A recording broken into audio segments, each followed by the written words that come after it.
yesterday's papers? Who wants yesterday's girl? Who wants yesterday's papers? Nobody in the world. Welcome to this week's edition of Looped In Live, presented by Methuen Family Health Center. My name is Tim Wood. I'm the editor of Loop Weekly. Appreciate you making some time on a Thursday morning for us. We know you have other media sources, some behind paywalls, so we're at least free on Facebook. As I said, presented by Methuen Family Health Center. So we had other guests scheduled for this morning, but I made a call yesterday, and you picked up. Why wouldn't I? I know. You've always returned my calls, and I appreciate that. This is former Mayor Stephen Zanni. I appreciate you coming on. I appreciate you talking. For those who haven't seen it yet, there's an article up on loopweekly.com on the Facebook page at Loop Weekly Methuen. A link to it. Just going over some of our conversation yesterday. When we talked, you said, "Ask me anything," and I appreciate that. You know that you have some folks upset right now about this budget crisis that's going on, and there's some folks that will point that finger to you because of this police contract. Let's start there. What do you want to say concerning just the police contract and how it was negotiated? Well, I wasn't myself. As you know, I wasn't the only one in negotiations. We had the solicitor, along with the human resource director and the police chief. And, of course, the union was there as well. Once we went through negotiations, and they had a chance, the solicitor had a chance to review everything. After that, I in turn, after the contract was given to the auditor, I asked him how much would be their contract. He said about $500,000. I said, fine.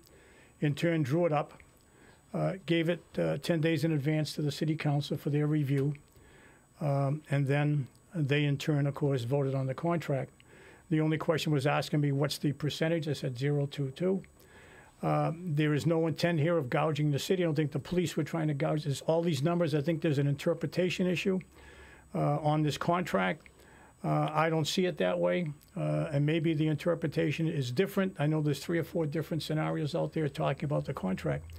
But my understanding is that the police chief 3 weeks ago, or a couple of weeks ago, whenever it was, gave a proposal to the mayor's office for $1.7 million. That, to me, if there was a case of interpretation one way or the other, wipes out all that in terms of the compensation package, and that $1.7 million brings their contract down to the $500,000 or $600,000 that the fire department got as well. So that's where I'm at. I just don't understand all the comments going out there. My understanding is also that I heard that the evening of the contracts, the comment, or a few weeks ago, a comment was made that April 16th, the city council meeting. Yep. A couple of councilors knew about. I was never told, but I heard a couple of councilors, and the only question I have there is, if the contract was that out of whack, why in turn didn't the auditor say it to the entire council and me? I think I would have never put that proposal forward if that was included with that type of interpretation.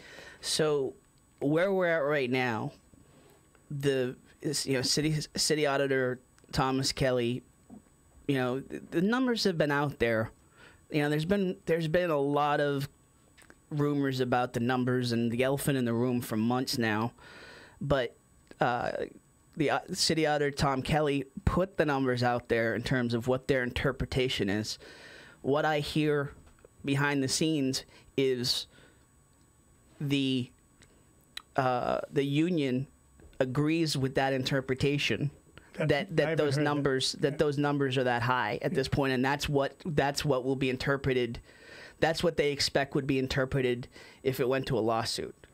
So, That's not my interpretation. Yeah. Now that I hear that from when we walked out of there, the union never said, well, we got this package of this kind of money. Nobody would have ever thought that. Again, I don't know what the interpretation or what they say there was, but at the end of the day is that if there was an issue, the union, from what I understand now, is willing to give, if that was the issue, the $1.7 million back, which would alleviate, and to me, that entire police union contract goes back to where it should be, and that money goes away. And my understanding, the proposal was given 3 weeks ago, so I don't know what's happened with that. And Chief Solomon also put that out at the budget workshop in terms of that's the budget that he submitted to the mayor, was based on that unofficial mediation. So I reached out to the mayor's office. I reached out to them right after Solomon said this on the record on June 5th. They didn't respond at that point.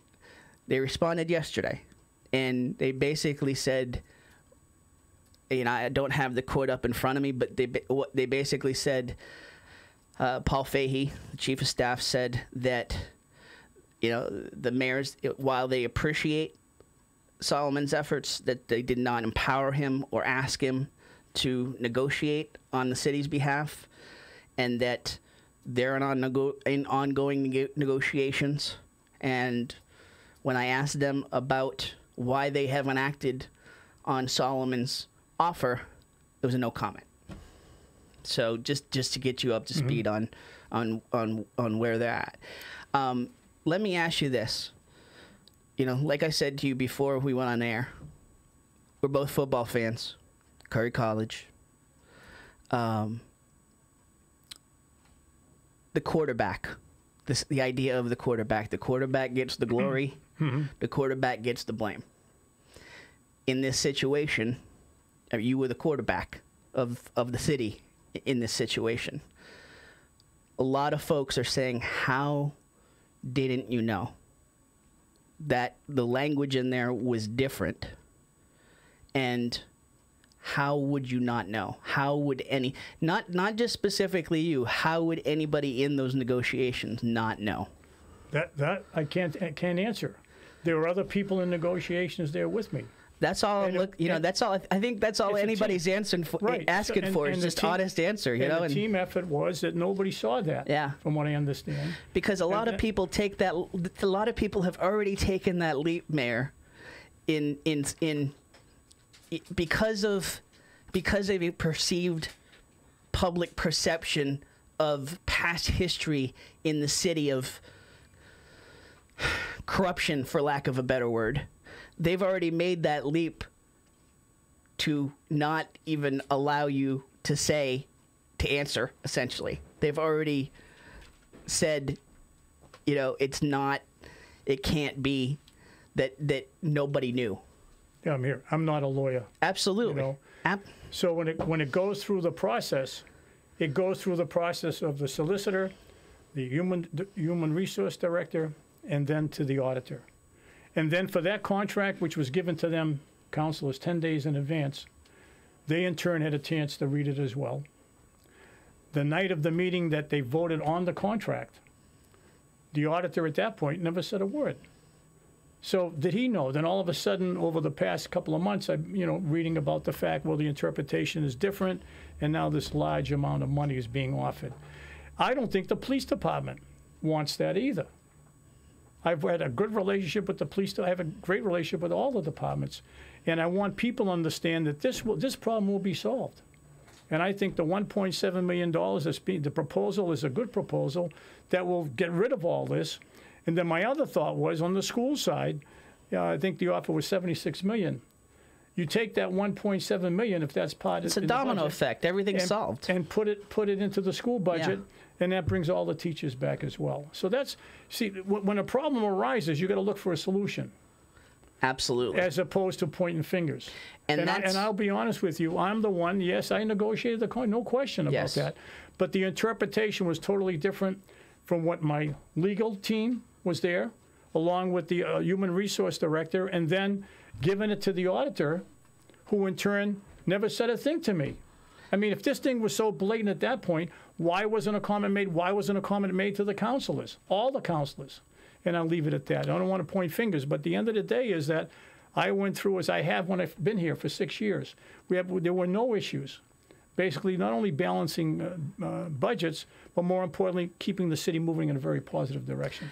And I appreciate that you don't want to point fingers. And this is what's troubling at this point, that there is, like you said, we want a solution. There's a solution out there, apparently. And a lot of people are wondering why the city isn't moving on that. Do you have any? I have no answer. I have no answer for that. My thought is, though, my understanding is he made a public announcement. Police chief made a public announcement of the 1.7. My understanding is he met with the union, the chief. Now he is a negotiator as well, so they don't want him to negotiate, but he is not part of the union. No. He's the chief that can negotiate, which he negotiated with contracts.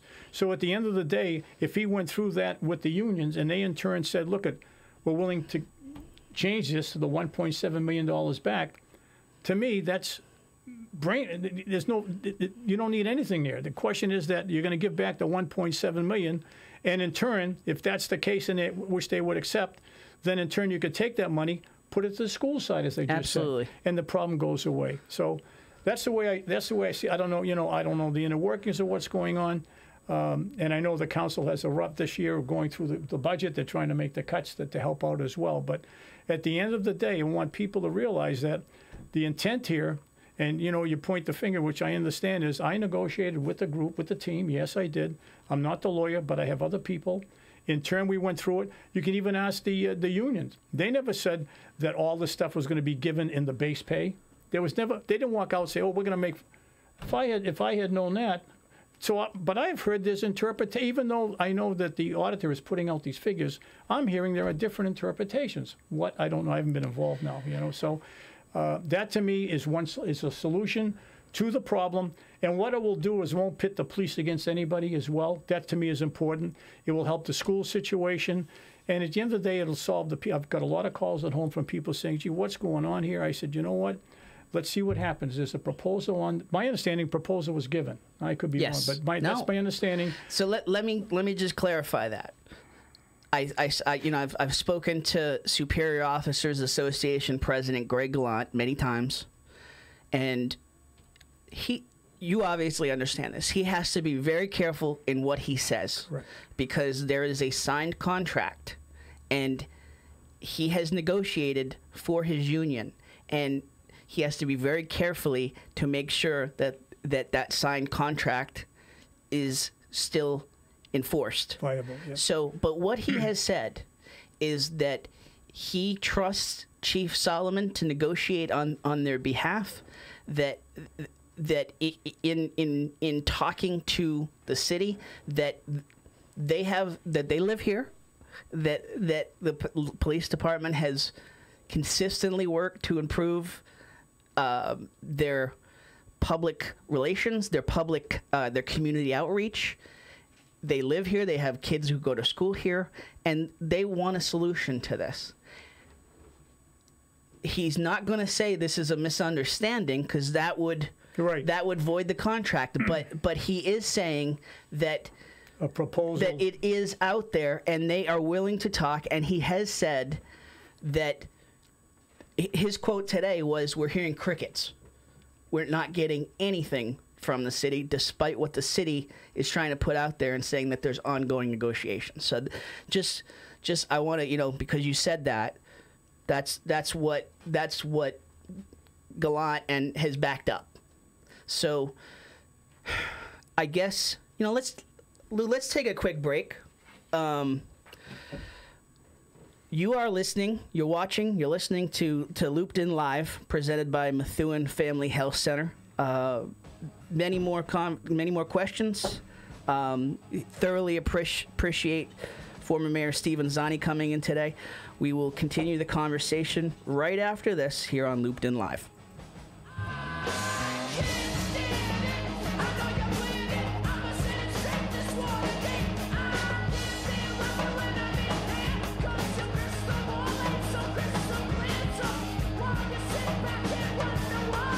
right, a big shout out to the folks over at AFC Urgent Care. They've been big supporters of us since the beginning as the title sponsor of Ranger Nation Radio, and we are big fans of theirs. AFC Urgent Care, the right care right now. You'll never need an appointment. Got that persistent cough and cold, that cut that needs a few stitches, or need a sports physical and don't want to wait weeks to get into your primary doctor?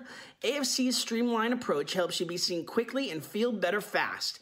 In Methuen, in the Merrimack Street Medical Professionals Building, 380R Merrimack Street. In North Andover as well, in the Burton Grill Plaza. 8 to 8 Monday to Friday, 8 to 5 Saturday and Sunday. Go to afcurgentcare.com for more details.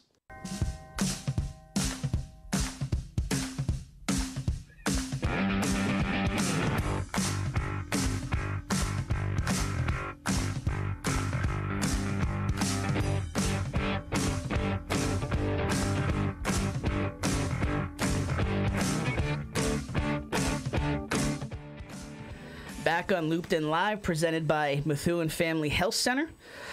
Family is everything. That's why it's right in the name at Methuen Family Pharmacy, where you can get pharmacy services by the Methuen community for the Methuen community. You don't have to be a patient of Methuen Family Health Center to use the pharmacy either. Drop by 147 Pelham Street in Methuen, right off exit 47 on Route 93, near the junction of Route 213, and get your medication from the friendly faces you already see in the neighborhood, in your neighborhood. Learn more at glfhc.org/pharmacy. Okay, and a huge thank you to Rich, to Joseph, Beth, everybody over at Methuen Family Health Center for keeping this show on the air with their partnership. Very appreciative. Back with former Mayor Steven Zanni.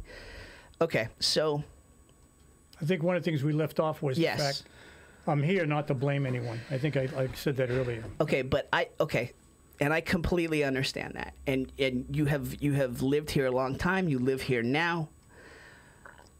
As I said to you when we talked yesterday, okay? You don't just have tracks on your back from the bus right now. Your spine is broken from the number of times the bus has been backed up in you at this point. I'm not asking you to point fingers, okay? But when City Auditor Tom Kelly comes out at the City Council meeting and says that he told you. He never told me. And then also says that you told him not to say anything. Oh, that's an outright lie.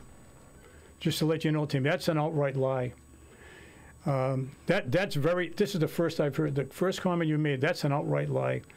Very disappointed. I had a good relationship with him, but apparently everybody's covering themselves, as I see it. Like I say, I'm not pointing the fingers at anyone, but for him to make that kind of statement, and then he told two councilors, never told a councilor. If he had told me, then I would have stopped it at that point. He never said a word to me. That's really not only hurtful, but it's a total lie. And I want to just back up to just a factual statement. Again, not pointing the fingers. Yep. Okay? Tom Kelly does not work for the mayor. Didn't work for you. Didn't report to you. Doesn't technically work for Jajuga. Doesn't report to Jajuga. He reports to the city council. So it would be incumbent on him to inform the city council ahead of that council vote if there were red flag concerns there. And that's just asking you a question. Would you agree with that? Yeah. One of the things you got to keep in mind too, they also have a finance committee. What did he say to the finance committee then?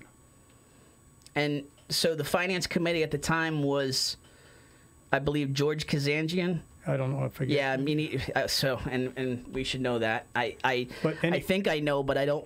What I'm saying is there was no recommendation. Yes. So, and for that comment, I'm very upset with that comment you made. That really is not only a total lie, but very, very discerning. The fact that someone would say that. So. Now he said that at a meeting, or he said it. He said that at the meeting that he alerted you and told him to be quiet, and that the comments and that his concerns fell on deaf ears. Incorrect. Never told me a thing about it.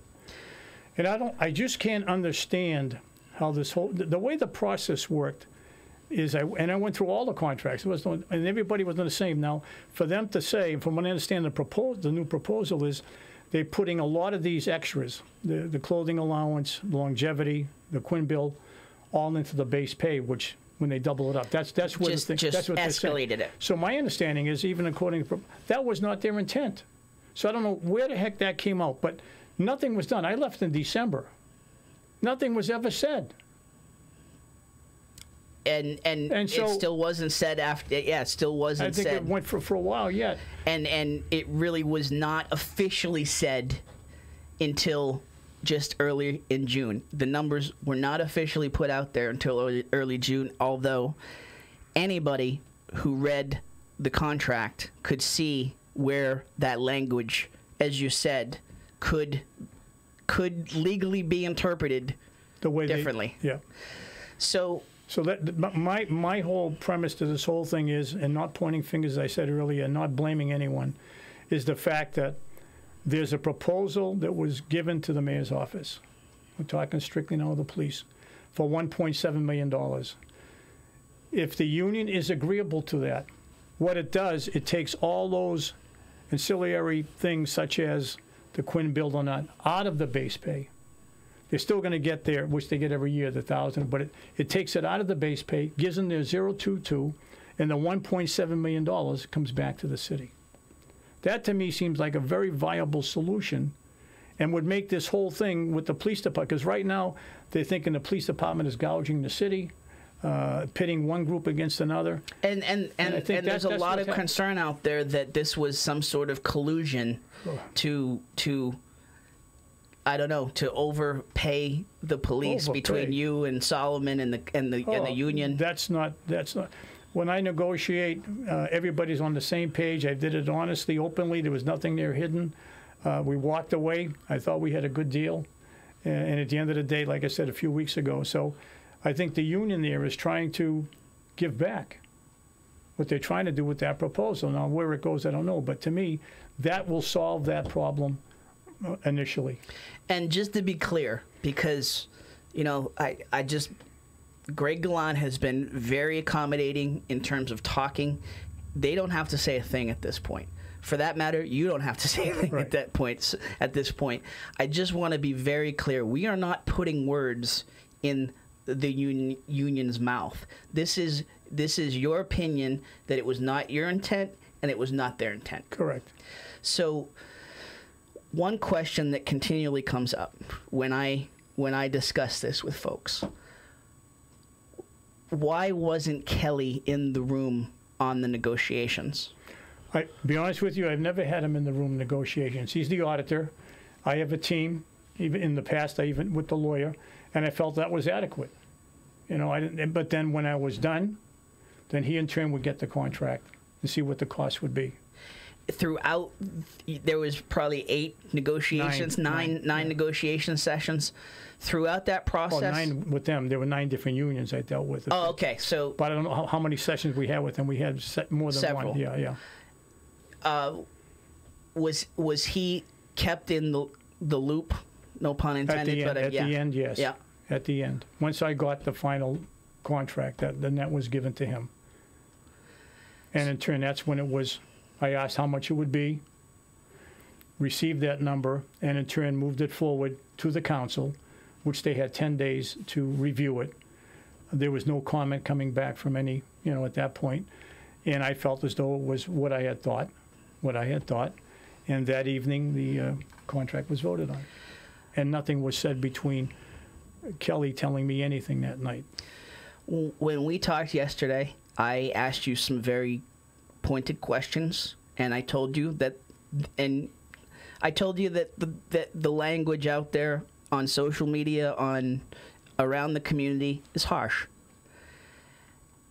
There are people that have gone to the place to call you incompetent to negotiate these deals.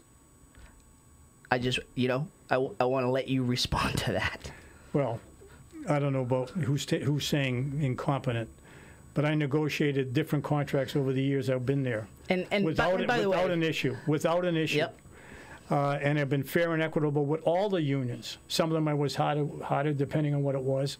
But everything there was done transparent, and everything there was done honestly, effectively, and I had a good team with me to negotiate. So, you know, where that comes out, I don't know. So all the different contracts were done. I've never heard even, did contracts prior to this, we do a 3-year period, there was never anything said. A very positive feedback in the community. Never received any adverse opinion over the 6 years. You know, I think we did an awful lot in the city, from taking a high school that was $6 million over, and I think I mentioned to you yesterday. Absolutely, and I put that in the article. To bring it under budget, and took some of that money, which was $600,000, and I went to the superintendent. She said she needed some things. We did took money for the auditorium, took money for the CGS roof, and some bathroom needs she had, and took a large portion of that money and gave it back to the schools because they didn't have the financing. And then there was money still left there to do as I think I mentioned, the outdoor track. So with that said, everybody's talking about, you know, the budget. I also, if you look back 2 years ago, we took $2.5 million from this. We cleaned out the stabilization fund because they wanted that, which was given to them.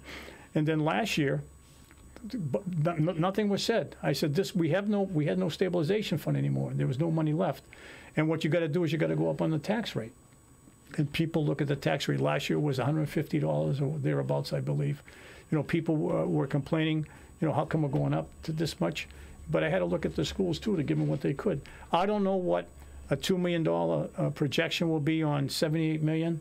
I don't know what the tax rate, nobody's talking about what's the tax rate on $168 million. Do we have an idea what the tax rate's going to be? That should be, I'm sure the auditor knows what that should be. But if we can take that money and the police union is agreeable, and you can take that money and give it to the school department, I think you fix both things for the layoffs, and you also fix things for the police department. The and again, I wasn't meaning to cut you off, but I feel very like today's media world is very uncomfortable for me. Okay. And again, I'm dating myself, but I'm a lot older than you. Yeah, you are. Yeah, well, no, you okay? Whatever. I wasn't going there. You went there. You know, when I was trained as a journalist, you had sources. You got 3 sources on the record, and then you brought it up. And anonymous sources. I mean, obviously, we use them from time to time. In this day and age, what's on social media becomes public opinion immediately. It's instant. And when I say there are people, I don't really feel comfortable saying that, because you can say there are people saying anything about you. What I'm just saying is that that's the tone that's on social media, that we're looking backwards while we're trying to look forward. So I just wanted to clarify that with you. You know, there's other folks who go back further here, okay? And they ask, how did the whole city, and you can't answer this, I understand this, how the whole city council voted on that contract when there were a number of conflicts of interest that should have excluded a lot of folks from voting. Do you want to comment on that at all? Yes. I think people know that's out there. Yeah. The one other thing that I just, again, want to give you the opportunity to comment on, in terms of those 2 specific positions that then went on to work for the police department. That's a problem that a lot of folks have a problem with. And that's another thing that they point back to you. Well, one of the positions was a sub. I believe he became a long-term sub in the police department. Yep. And the other individual you're looking at is the fact that when we talked to the chief and everything, they looked at the city's got 50,000 people in it now. Yes. And we needed somebody for drug enforcement and also one for community service. And by adding, we added a couple of captains. You know, I thought their duties were important for the city. In turn, they have a summary in terms of what their job description is and what they're capable of doing. And I think we got a tremendous police department that works in all facets of what the issues are in our community. And again, a lot of people think of a town. When you're starting talking 50,000 people and some of the issues, you look at our police department and the people that we have within it. There was an issue yesterday, I know, that was resolved, as you know, and it was in the paper. But you look at Methuen overall, from a safety perspective, with policemen in our schools, with the officers, the way we're trained, the officers on the beat, the officers working the midnight shifts and everything. We have a tremendous police force. And I think the biggest thing that I wanted, of course, was when they didn't have the, when I first got on, we put the officers in the schools. A lot of people, if you went back, if we were, 7 years ago, people were again, what are you putting officers? I think that was a tremendous thing to do. So all those things I think are important. Having people in the police, it did grow. There's no, I think you're talking 100 individuals, but you got to look at how the department is run. You got to look at who runs the various aspects of that department, and you also got to look at what are the problems that exist in our city. There are questions that I have to ask, and I wouldn't be doing my job if I didn't ask them. You gave me a very political answer there. So it's good to know that you're even though you're retired, you've still got some of it left. Huh? What haven't we covered here that you want to get out there? I just think that this whole thing, and I know now the council is meeting again on Monday to continue, and that's important for them too, to go through the budget as they're doing, to make cuts, to save money, and I understand that they have a hard job. But I think at the end of the day, the two things that I would like to see is, number one, the proposal that was put forth to the police department, from the police department to the mayor's office, should be negotiated, and that $1.7 million comes back to the city. Once the council gets through with their budget, have made their cuts from top to finish, they have a budget in front of them. If they can take the $1.7 million, if that's the case, given back from the police department and put it towards the schools, brings them up close to that $78 million with the cuts that they have to make, what would the tax rate be, and what could they get out of this? To me, that would solve, and moving forward, it's not going to solve all the problems. As you know, there are issues out there that we don't have. There are mandates from the state that we don't have control over as well. So I think at the end of the day, if we can get those things solidified over the next couple of weeks, it puts the city in a better place to deal with issues that are going to come forward again. This is not, there's things that are not going away. But I think if that can be done, and that to me is, I said earlier in the talk here today, Tim, to me, that's a possible solution to some of the problems that exist. And that's why it came on. There's no intent here of with the police contract being out of whack, the intent here, and I think the police department realized that too. And I think that's why they want to make that concession. They understand here. Nobody's going to give that kind of money out, but it keeps on being promoted. Why? There's a chance to get a proposal, put it in place, get that done, and let's move on. Well, I need to ask a question as an outsider here.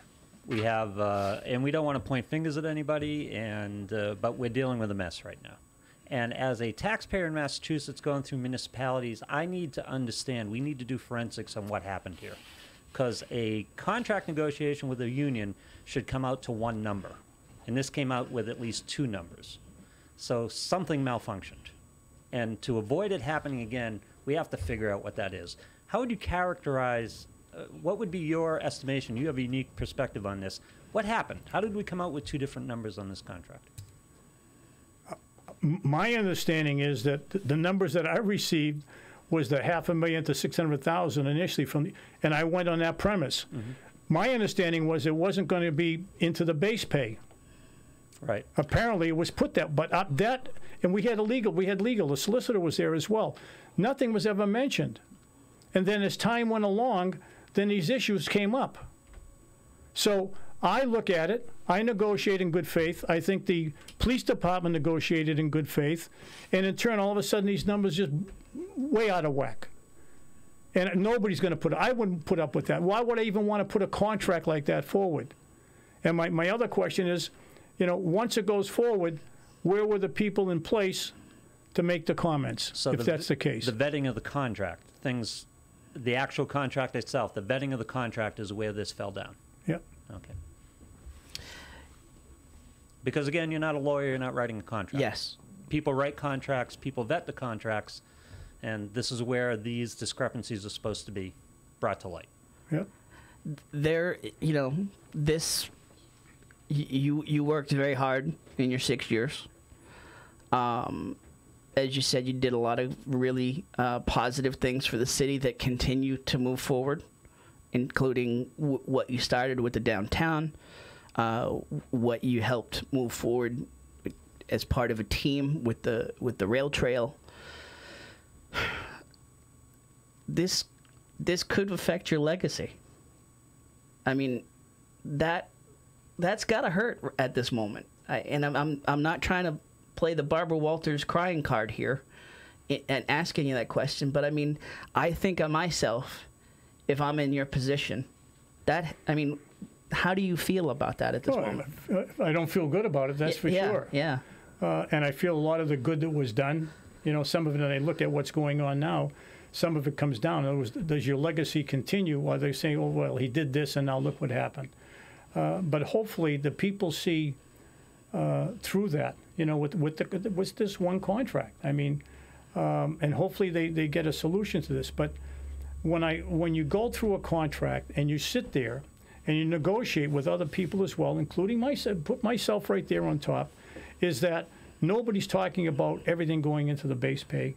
Nobody was. I never saw a number of over 400,000. Never saw that number. This has all been recent. That's why I say somebody's interpreting this wrong, and I think the police union thinks it's interpreted wrong too. But I think there's a proposal on the table, and if that goes away, I think it helps. It'll help me a lot, because in turn, again, when I came in here over 6 years ago, we had a lot of issues. And this was, you were on the council before. This isn't just 6 years. You've been working for the city a long time. So I saw all the things, but more importantly, how do you move the city forward? How do you get out of these predicaments? How do you solve budget problems, as we did with the high school? And then how do you move the city in a positive direction so you're always getting positive feedback, as opposed to this? And it's constant. My thought is that they have, now I understand it was given 2 or 3 weeks ago, this proposal. So there's ample time to correct this. They're in a budget. More like 4 to 5 weeks at this point, yeah. I'm just saying 3 weeks. But anyway, what I'm saying is that you're being generous. They have a budget now that they have to continue with. And in turn, if they resolve this, that makes their job much easier, as opposed to going through litigation and some other things. I don't know why they would be. Neither of you have the specifics on the proposal from the police officers to the city, but my concern as a taxpayer would be, I'm not interested in a $1.7 million handback.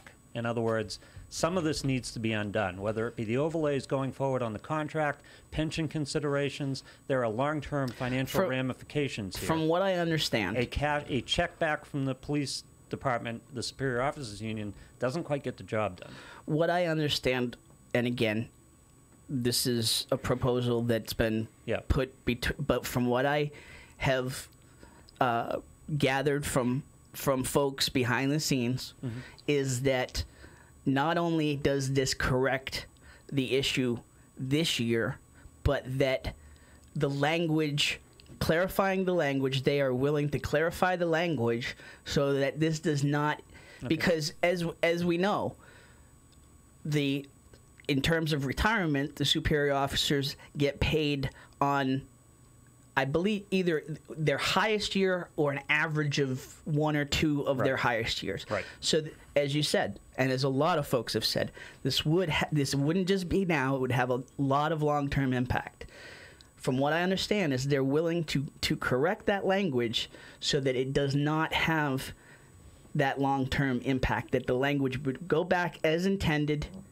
It's not only for the 1 year, by the way. Right. This would be for the 1.6 this year and also for the following year. So the 022 would be in place, but this would be corrected over the next 2 years. And I think that's what sounds to me very reasonable. And what, just as you're saying, as a taxpayer, it resolves the issue. And again, So- this is me. This is my interpretation of what I've been hearing. Not only are they Your opinion, more than interpretation.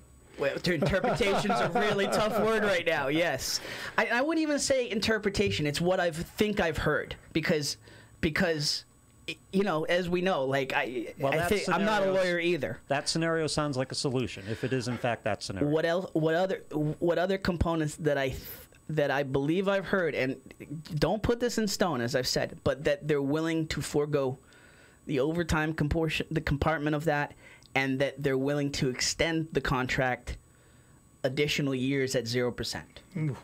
So, Well, you're hearing some good information. I'm not hearing that, but I am hearing the fact that proposals on the table for the 1.7, doing away with the way it was supposedly put into the base pay, the way all this was done for this year, and then for the following year, which amounts to $3.4 million. So that, to me, is a great proposal to put on the table. And if it's accepted, that now makes a lot better scenario moving forward over the next couple of weeks that these councilors have to go through with the budget. now I will take my blame in this. Very cliche, think I had the wrong cell phone number. I think I was off a digit on your cell phone number, even though we talked multiple times, I think, on this same number about football picks. Oh, you might have been right. So, But Timmy, I want to say, I but appreciate yeah. you reaching out to me. Yes. You called me and you said, well, I said, look, there's nothing here to hide. You're the first person that's actually reached out to hear what actually went on and also what the possible solution could be. And I think, to me, that's the important issue. Yes. The legacy will take care of it. And it does bother me. It really does. Listen, whether it's me with a byline and my face out there on the paper, or you as an elected official, we can't ignore that we have ego. You know, we can't ignore that. Steve, it's been explained to me that with a contract situation in front of the city council, voting on a contract as a financial impact statement. I can't. That it's been explained that there should have been a financial impact statement. Never told that. Never ever told that. You never about received it. Never received that from anyone that we had to have a financial. All the years, even prior to that, when I was there as a councilor, never saw a financial impact statement. Oh, really? Okay. So I don't know where that's coming from. And I mean But that to me makes some sense, because now you got to say, well, what's the financial impact going to be before you approve this stuff? Absolutely, and that's how this current council thought that it should have been done, and they put a resolution forward to ensure that that's how it will be done moving forward. Why, other than me not calling you, why have you waited this long to why have you stayed on the sidelines this long? There was nothing really to say. I was waiting to see what people were going to do. The second part was primarily to see what was being said out there in the community, and also what was being said in terms of what the actual amounts were. And all you're doing is calling and saying, well, that's not true, or this is, and all you're doing is getting in a back and forth, to and fro. To me, it was important that you, as an outsider, call me, as opposed to me trying to defend myself. You came in, I said, well, you can ask me, and I told you yesterday on the phone, Tim, you can ask me any questions you want, which hopefully I answered for you today. And moving forward, the blame is not here. It's important that the city keep in mind you want to move the community forward in a positive direction. There are some avenues out there now for solving these problems. Why not do it? Have you? Obviously, I know that you and Mayor Jajuga talked a fair amount during the transition. We did. We had a very good transition period, yes. Have you and Mayor Jajuga talked at all about this specific situation? No, we have not. A lot of, and again, you've given me way more time yesterday and today than I expected, so thoroughly appreciated. There's folks that are calling for investigations and you know, the Attorney General they will go so far as to say they are monitoring the situation. I spoke to the Attorney General's office yesterday. Do you feel like you need a lawyer in this situation? No. I don't know for what reason. You know, There's nothing here that was done behind the scenes. Everything was done openly. The unions can say that. The people I had on my team can say that. And everything was put forward. It's just and the process that was used, I explained to you today. What do you think of the? I mean, if you told me you weren't watching, I'd call you a liar because you care. And I will say, in the middle of this process, whatever folks think this is, I think one of the benefits of this is that the community has shown up for the schools, has shown up for the meetings, and are watching the meetings way more than I have seen since I got here. And so that's a positive. What are you seeing from this new council? I think you have I think there's a little bit of confusion. I think they're looking for direction. I really feel that. And watching it, some of the council, as you said, I've watched some of these budget meetings, they're looking for direction. And I can understand that when you have a lot of new people in.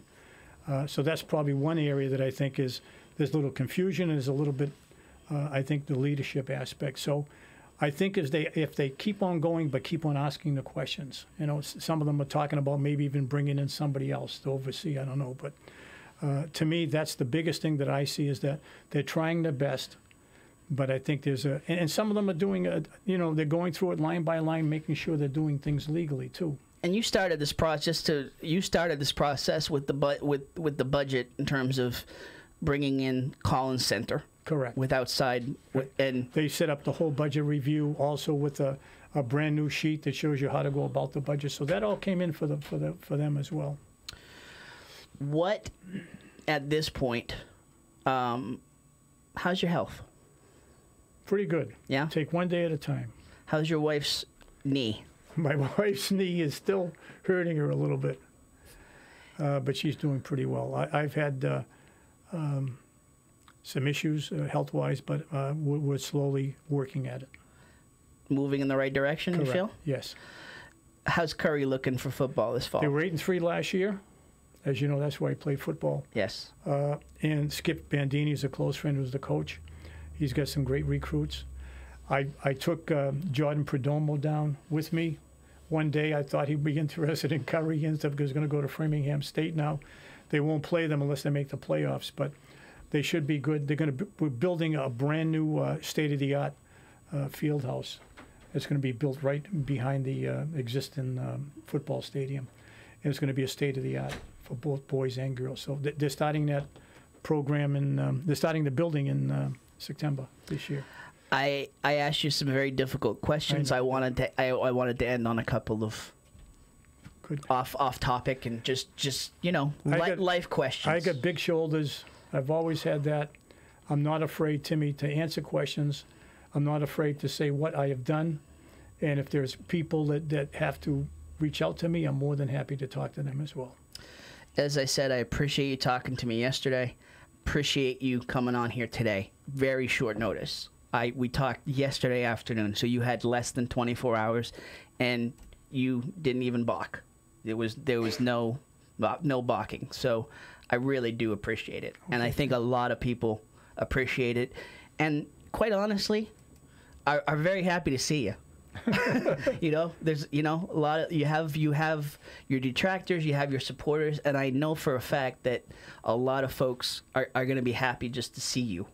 Well, thank you, Jim. On the air today. I appreciate that so much. Absolutely. Huge thank you to former Mayor Stephen Zanni for coming on the show today. And again, you can read the article. I think he answered pretty much everything we talked about yesterday and more today. But you can read the article online at loopweekly.com. Also a link from the Facebook page. And, I guess we can put just to make it real clear, Lou, we can put a link to it maybe in the comments of the show. Yes. Okay, fair enough. Thank you. Okay, Timmy, I'll be seeing you. Nothing else you want to say at this point? I mean, you said a lot, so I just want to make sure. No, I just want to make sure that the city continues to move in a very positive direction. And some of the things that I mentioned for solution, hopefully people look at that as a way of a means to an end of some of this. Thank you again, very, very much. All right. All right, we'll take a break, come back. We're going to go a little overtime today here on the show, so we'll come back. We'll talk a little bit about the budget proceedings and a bunch of other things. We'll do that right after the break here on Looped In Live, presented by Methuen Family Health Center. All right, let me get a selfie. Rewritten by machine on new technology. And now I understand the supernova. Everyone is cashing in on social media, and all marketing roads lead through social media. If you want to make a splash here in the Merrimack Valley, you need to tap in. This is where the new CEM podcast studios come in. Of course, you can spend your time, energy, and money learning how to wrangle technology to make a podcast instead of running your business. Or you can invest in telling everyone in the Merrimack Valley, Massachusetts, New Hampshire, Maine, the Seacoast, or everywhere in the world about your great business, product, service, or yourself. The CEM Podcast Studio is a local audio and video studio dedicated to the craft of podcasts. Their studios feature state-of-the-art recording and mixing equipment designed specifically to produce the best audio and video podcast. Best of all you need to worry about is your show, your business, and your brand. We do the rest. Call 978-686-9966. That's 978-686-9966 to schedule a no-obligation tour of the CEM facilities and meet with a podcast specialist. Or go to CEMpodcast.com to find out more about podcasting services. CEMpodcast.com, your window to the world. I love talking about my man, Val Davila. It's a dream to own your own business, and Val and Susan Davila made that a reality in February 2013. They started with just 2 insurance carriers, but now Right in Place Insurance for Progressive, Safeco, Pilgrim, Plymouth Rock, and Mapfre, just to name a few. Need auto insurance, renters, commercial, or home? Davila and DeFusco prides itself in having lifelong roots in the Merrimack Valley. Put their experience to work for you. Visit them at 225 Broadway or call 978-241-7950 for a free quote, or visit them online at daviladefusco.com. You better speak up now if you want your peace. You better speak up now. It won't mean a thing later. Yesterday's news is tomorrow's tissue paper. Tim? Lou? Yes. Tim Wood Tim? here. Lou? You there. This is one of my favorite. I love talk radio. I love sports talk radio. One of my favorite of all time is Steve Summers on WFAN. I went to Fordham, and I would listen to him every night. They called him Captain Midnight, and his signature was Steve Summers here, you there. It was awesome. He had the late night shift because his voice would put you to sleep a lot of times. But anyway, I digress on a day that we don't want to digress. Looped In Live, presented by Methuen Family Health Center. A lot to unpack there. Yeah. Am I too attached to the forensics of this? No. Because this can't be repeated. Something went awry here. No, you're not too attached. I mean, and that is, it's nothing I haven't said to Mayor Jajuga.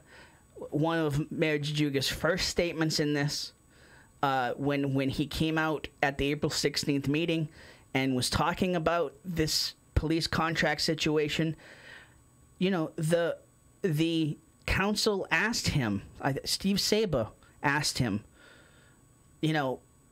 and said to him that we need to know what happened here. And he said, we do not need to look backwards. We're here to solve the issue and move forward. And while obviously we all want to solve it, we have to do both. You can't learn from you're going to repeat history if you don't learn from it. Right. And so no. And you're not alone, by the way. And I just, listen, I want to... Zanni makes a good point. The contract was signed a long time ago. Yes. Enough time for this issue to be vetted. Yes. And that's been the constant discussion. And again, not trying to point fingers, but these numbers are not new, okay? The school department's $4 million shortfall, Those are not new numbers, and it has been put out there as if these were new numbers that were just presented in May. Well, that's the other point. These are not new numbers. When you start talking about a $1.7 million correction to the police contracts, that's great, helps, but my impression is the deficiencies in the budget are a lot deeper than $1.7 million. So, deficiencies in which budget? The upcoming budget. Well, first of all, the schools are over budget more than that from last year, right? Yes. The current fiscal year. Yes, I mean they've put in a homeroom petition for $4 million to cover last year's school budget. And again, I'm just stating what's been put out there. School committee member Bob Vogler said it. The superintendent has said it. Superintendent Judah Scannell. These numbers are not a shock. This is why they asked for $76 million last year. They knew that there was going to be this special education bill. And one other thing I just want to say, Bill Bryant said it, and a few other folks have said it, thankfully. When we point to the special education here, okay, they're not the blame, okay, because this gets easily pointed at the kids in the middle of this and the parents in the middle of this. These are state mandates. These are unfunded mandates from the state. Yeah. So you got state mandates. Mm-hmm. You got direction from the state, but no money to pay for it. Right. So, and then we're not the only community that's left holding this bill.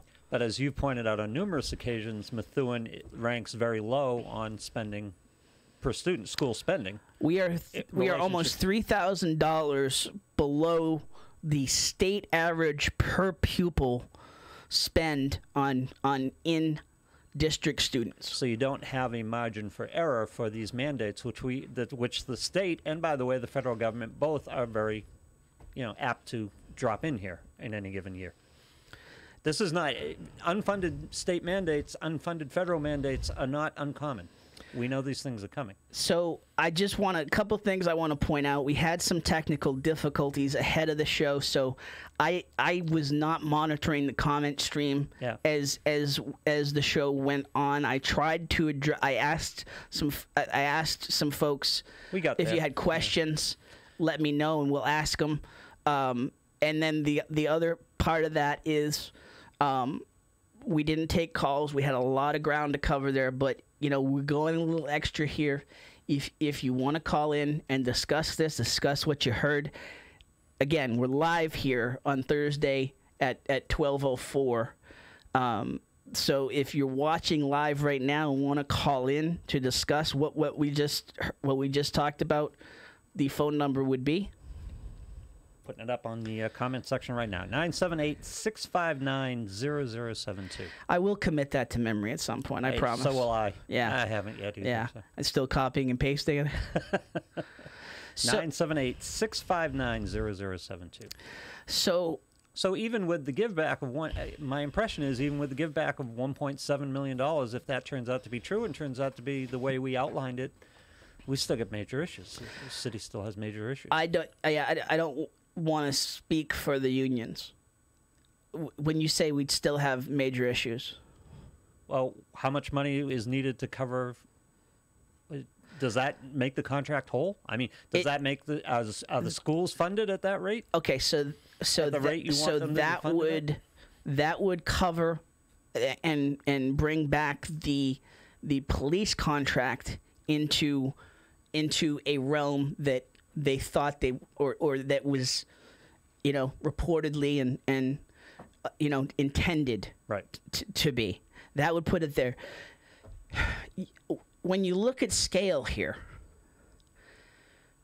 our funding issues with the schools, these are big numbers. And when you say $440,000 for captains, it makes for great radio. It makes for great ratings in terms of inciting riots. And listen, everybody's upset hearing that number. Grabs attention. It grabs attention, and everybody is upset.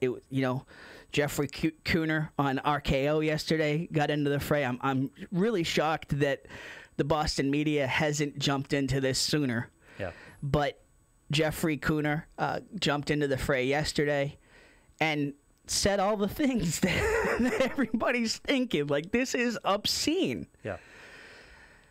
But you have to put it in scale, and that's where I was going with this. Okay, those are huge numbers that can impact now and can impact a long time in the future with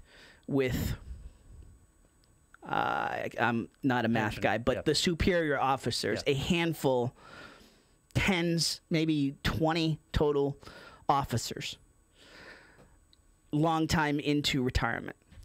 And that Quinn bill is only the Quinn bill is not an issue for people that are just hired.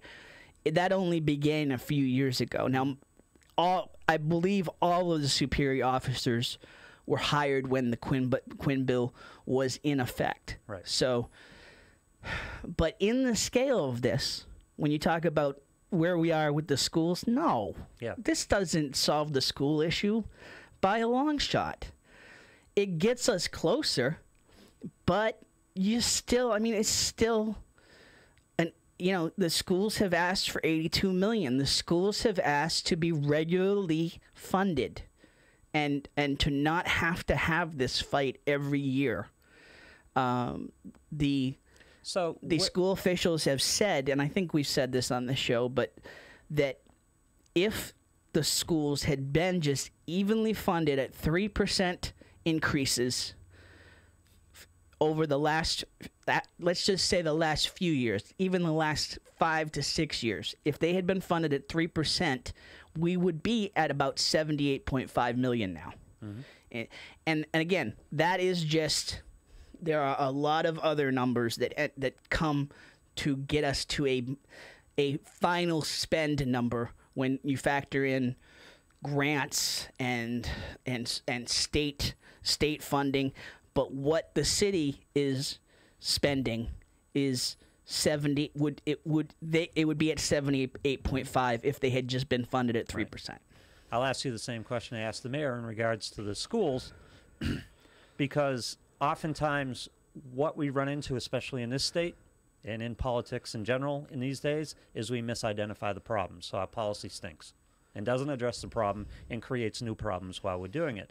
So I have to ask you why, and you don't have the answer to this, why is the city schools funded below the state average? Is the tax rate in Methuen below the state average? If the schools are getting shortchanged in this municipality, where's the money going? That is a question in terms of the tax rate that, and I'll just be honest, on immediately, I do not have that answer. But in terms of where, what was your question again, Lou, in terms of? I'm trying to figure out how we got to this point with the schools being so underfunded relative to the average of the state. Is revenues in Methuen below state average? No, it's just been it's been a simple spot that the schools have been. I don't want to sound like a bleeding heart liberal here, but the schools have been the budgetary punching bag. They have been the first ones to take the hit, and that's pretty factual. So, I guess let me rephrase the question. Yeah. If the schools are funded below state average, yes, that's the premise what we're at. Yes. And if revenues in the city are at least state average and above, some other part of the city finances is getting more money than it's due. Absolutely. Where's the money going? Absolutely. And quite honestly, when we talk about, and again, the Mayor Jajuga used this phrase with the school committee when he talked about the need to put the budget at $76 million. He talked about shared sacrifice. Okay? The city budget, the city hall employees budget, has historically not been part of that shared sacrifice. Yeah. And they are, if we're going off what I saw last night, that's changing. That's changing. And it was a very hard pill to swallow at the beginning of the meeting. Mayor Jajuga felt like like specifically when the mayor's office budget was discussed, and it was one of the first departments discussed, that it was personal and it was punitive. Those are his words. And I mean, listen, I said this online. I've said this to anybody who's asked me. Does he consider the underfunding of the schools personal and punitive? And that's a great question. Yeah. Okay, that's an emotional question. Well, but where I'm going with he this, introduced the phrase. He did. Exactly. Where I'm going with this is that I will give huge props to Councilwoman Eunice Ziegler. That was a very key moment in the discussion last night when the mayor, there was discussion about the chief of staff salary, and that's where the personal and punitive discussion, because they wanted to cut the chief of staff salary. And the discussion became very personal about the person that's holding that position. Sure. And Eunice Ziegler just, that's a moment where you can either cave in and give way to the mayor, or you can establish yourself as the city council. This is our chamber. These are deliberations that we have been elected to undertake.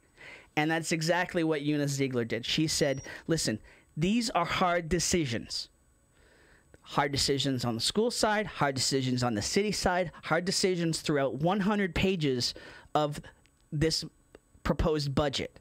And it is not personal, but there does need to be shared sacrifice. So there are going to need to be adjustments in terms of what was discussed with the mayor's proposal, and hitting back or proposing another number and asking the mayor to readjust his overall budget is not personal. It's good economics, and it's a good practice by the finance committee of the council and by the overall council. Listen, we work in businesses, we have our homes, we have our budgets, and I know I always hesitate to equate the two, but when there are less resources than needs, you have to prioritize. It's a suck pill. Like you can't, What does the city need? If I've got to get milk and I don't have any money in my checking account, I can't go to the movies. I mean, it's that simple. But it isn't always that simple on the city side. And now, listen, one thing I will say, okay, that was and I said this online on Facebook, I want to say it online here, very heated discussion to begin the process last night. Some people would say 2 hours wasted, okay? But it was needed. There are growing pains with this council, and there was growing pains in terms of how to approach this process. They ironed them out last night, and this is a needed process. Some municipalities, most municipalities, have months to go through a budget, and this council is essentially given about a 4 to 5 week window until June 30th to when they got the budget to when they need to finalize the budget before there's, salary, paychecks impacted. You say that about the council, and it's valid. The mayor is not a walk-on. The mayor served on the council. Yes. But, and again, I want to finish that point. Before the break, the first couple hours, the mayor was very forceful, very loud, came off. I was talking about the current mayor, but it applies to the former mayor as well. I'm talking about this mayor. Yeah. Very loud, very pointed, in almost a very angry, almost bullying tone. He's had a rough couple weeks. He has had a very rough couple weeks. After the recess, they took a breather. Okay, things were getting heated again as they did Tuesday night. They took a recess, and the mayor that we saw after the break was a completely different person. He was respectful. He was collaborative, and what is needed in the middle of this process, in my humble opinion. Oh, we'll go. Emotions run high. We all get there. Oh, absolutely. Bill wants to join in. Go ahead, Bill. She'll be back tonight. Bill, she's coming back tonight? Okay, good. Bill, how are you? I got somebody on the line. Hold on. Yep. Oh, okay. Hello. Hello, Bill. Go ahead. Yeah. Hey, listen. I listened to the former mayor, and Is this Bill or Phil? No, this is Phil with a P. Yes. This Phil Leahy. You know, okay. I listened to him, and I'll be honest with you, I find it extremely hard to believe that they negotiated this contract, and he had no idea that all of these other perks were going to be added on to the base. And if he's being absolutely honest, if he's telling the truth, and they had the solicitor in there and they had the auditor in there, you're not going to tell me they didn't know. I got to be honest with you. You can't tell me the union didn't know either. I'm not buying that the union didn't know. Nobody knew. Yeah. I'm going to guess that the solicitor and the auditor knew, and you're not going to convince me. If they knew and they didn't tell the mayor and they didn't inform the union or whatever, somebody should be fired like today. I mean, let's be honest. You know, I know the auditor's been doing contracts forever. I know the solicitor's been involved in city politics, and he's been a solicitor in a couple of different. You're telling me that they did an oversight of $1.7 million? Does anybody really believe this? And then you're going to tell me that the auditor supposedly told two counselors, nobody knows who these counselors are, and they kept it a secret. I mean, but I mean, the other part of that, though, Phil, is that if those counselors were told, I would like it is available to the city council to implore him as an employee of the city council to name those counselors, and I would like to see that. Everything you're saying is I'm not disagreeing with you, Phil. No, I know you're not. But do you actually, or does anybody listening? You know, maybe I'm not too trustworthy. But does anybody listening actually believe that nobody in the city of Methuen knew that these contracts were going to have that kind of an impact, and it just happened? I would say that the collective majority does not believe that, Phil. And all I am doing here is trying to represent all sides of this. Oh no, I get that. And it is a scenario. And as I said with Mayor Zanni, given the history of the city and the collective distrust of the process and an earned distrust of the process, it feels very unlikely. The reality is there are only two scenarios here. Either incompetence, and so that's the third one. That's the and that's the other part of that is incompetence. Incompetence. What was the second one? Malfeasance. Yeah. Okay. Those are the only two possibilities here, and in either possibility, I want it. I know in either possibility, we lose. I mean, that's really the. Nobody wants to point fingers, but in either possibility, I need to know what happened. No, the fingers need to be pointed, and listen, I respect the mayor for not going full on there.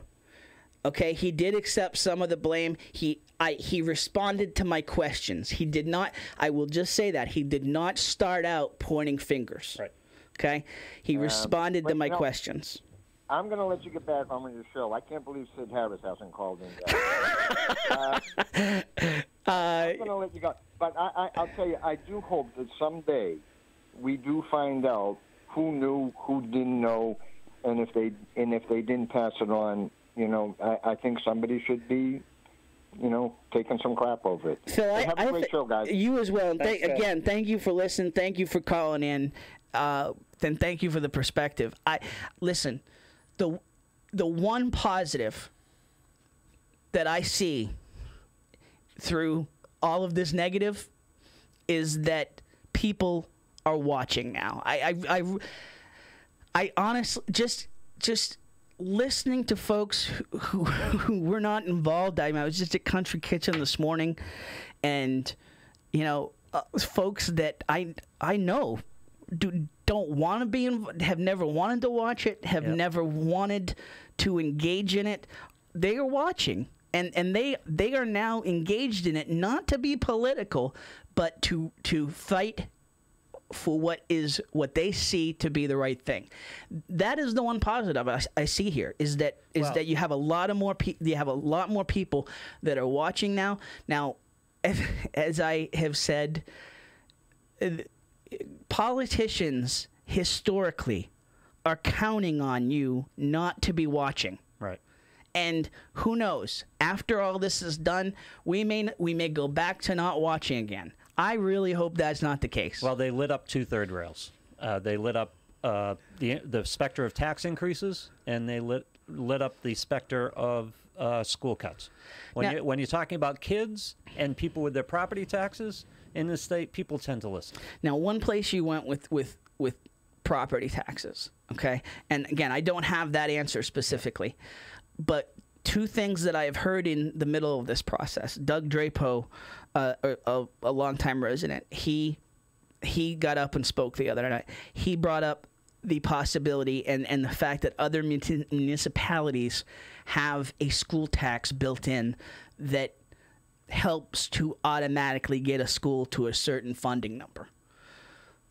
Again, more taxes. I have problems. I know you do. I know you do. There's already the state already mandates a minimum percentage of spending on the municipality. Yes. And again, I'm guessing, I don't know, maybe you have the numbers, maybe you don't. I'm guessing Methuen isn't undertaxed. Methuen isn't one of the lowest tax rates in the state, I wouldn't imagine. No, they're not. I'm guessing it's at least average, possibly above. Yes. So that much I am willing to stipulate, you counselor. 351 towns and districts in the state Commonwealth of Massachusetts managed to fund their schools at pretty much an average level with their current tax rates. So this problem isn't on the taxpayers. This shouldn't fall on the taxpayers. This is... Well, then you won't like the other solution. The other solution, Charlie Lyons, and again, he was one of the folks that I was going to bring on today. Our property taxes spend 60, I believe the number is 60%. You can correct me if I'm wrong. Our property taxes, 60% of our property taxes funds the school. We need a school tax on top of that? No. Fund the schools with the revenues that you have like every other municipality in the Commonwealth does. The opinions of Lou Blassie do not represent... Do not represent those. Yeah. As always, I mean, this is what I appreciate. I did not. When I started this show, Lou, I did not expect this. And you have a perspective that is needed in the middle of this discussion. And people are going to go, because this is a highly emotional issue, people are going to go to my perspective and say, what about the kids? And I want the schools funded at an adequate level. I want them funded at an adequate level. I believe it can be done within the constraints of the municipality the way it is. Now, so I was going to bring on Charlie Lyons, who is a representative, who is a resident of Regency, and first came to public light during the Wheeler Street discussions. He got up and spoke then. He got up and spoke a couple times during the budget hearings and during the workshops, and brought a perspective of somebody who's been a superintendent, who's been on town councils, went through a lot of the same issues in Arlington. And one of the things that he brought up was that they collectively said, we have a mess here that's going to keep being a mess. Now, again, I've already warned you, Lou, you're not going to like this. Yeah. Well, this is always the answer. We need to stop the bleeding. We need to collectively take blame, and there needs to be a one-time law. And I think he said it was like a 13% tax increase for this 1 year. Oh, absolutely unacceptable. Well, and the town agreed. Yeah. Now, are we going to agree? Agreed in terms 13%. Of the referendum. They a one time or just it was a one time to get the schools to a place that they could fund today and fund tomorrow. A single year of 13% increases. Yes. Okay, they bought it. They bought a shell game because what do you think? What do you think the possibility of that working is? It worked there.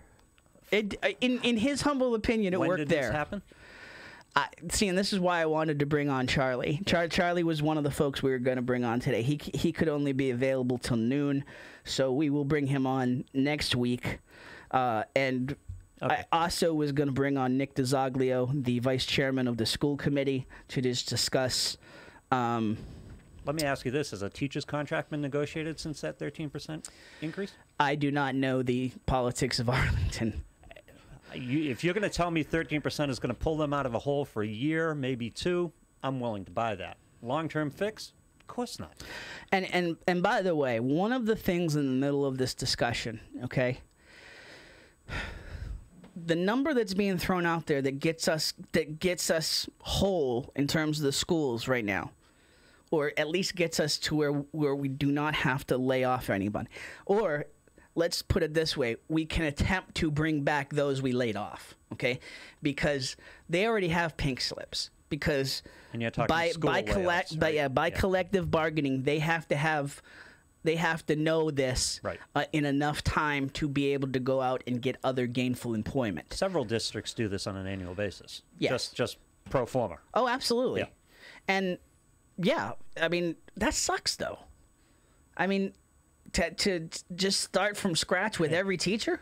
I'm an employee at will here. I could be out of work tomorrow. In fact, someone was knocking on the door. I may be out of work now. I've unfortunately been through.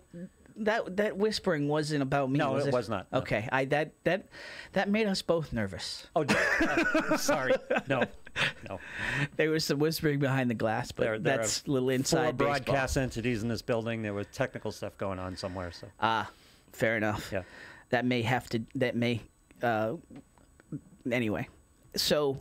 But it's you used the word obscene when we were talking about the police contracts. The fact that Methuen schools are funded below state average is obscene. I think it's obscene that I think it's obscene that a line item, a line by line look at the budget was voted down last year. I think that's obscene. Okay, and Mayor Zanni, he wouldn't go there, and I understand that. But and I'm tired of it. Okay, because it happened again last night. Okay. And I know this is George Kazanjian's, he may smile when he gets nervous, so I will at least give him that. But there was a discussion again last night about how they were denied last year the right to go through it line by line.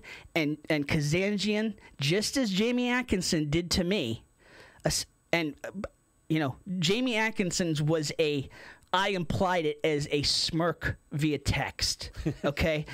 George Kazanjian actually smirked when he said that it was the pleasure of the council to vote that down last year. Wow. It was not the pleasure of the non-impacted members of the council. Okay, I would like to use some stronger words, but I don't want to get sued. Okay, correct me if I'm wrong. You've been observing these things for a while. Running a city, there are 5 components to running a city. There's education, there's roads and bridges, there's public safety, and then there's the overhead of running the city. That's 4. The 5th is all the other stuff. There's a lot of other stuff. Exactly. So if the schools are underfunded, my question is, how about the roads and bridges? Are we underfunded?